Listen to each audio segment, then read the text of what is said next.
నీరు మరియు పారిశుద్ధ్యం సంగతి ఏంది? వాటర్ అండ్ శానిటైజేషన్ చూస్తే జల్ జీవన్ మిషన్ ద్వారా తాగునీటి కనెక్షన్లు 2017లో 18% నుండి 75% పైగా పెరగడం ప్రశంసనీయం. అయితే ఉపరితల నీటి వనరుల్లో 70 నుంచి 80% కాలుష్యానికి గురి కావడం ఆందోళనకరం. నదులు తర్వాత చెరువులలో 70 నుంచి 80% నీళ్లు కలుషితంతో కూడుకున్నాయట. ఇక నీటి మరియు పారిశుద్ధ్య సవాళ్ళు ఒకసారి చూస్తే నీటి కొరత నీతి ఆయోగ్ ప్రకారం 2030 నాటికి రాబోయేటువంటి 2030 నాటికి 40% జనాభాకు మంచినీరు దొరకడం కష్టమట.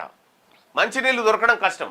భూగర్భ జలాల విషయానికి వస్తే దేశంలో 250కి పైగా జిల్లాల్లో భూగర్భ జలాలు అతి వినియోగం అంటే ఓవర్ ఎక్స్ప్లాయిటెడ్ వర్గంలో అంటే ఎక్కువగా వినియోగిస్తూ ఉన్నాయి భూగర్భ జలాలు 250 జిల్లాలు. పారిశుద్ధ్యం విషయానికి వస్తే స్వచ్ఛ భారత్ ద్వారా ఓడిఎఫ్ సాధించినప్పటికీ క్షేత్రస్థాయిలో 15 నుంచి 20% కుటుంబాలు మరుగుదొడ్ల నిర్వహణ లేదా వినియోగంలో ఇబ్బందులు ఎదుర్కొంటా ఉన్నాయి ఈ దేశంలో.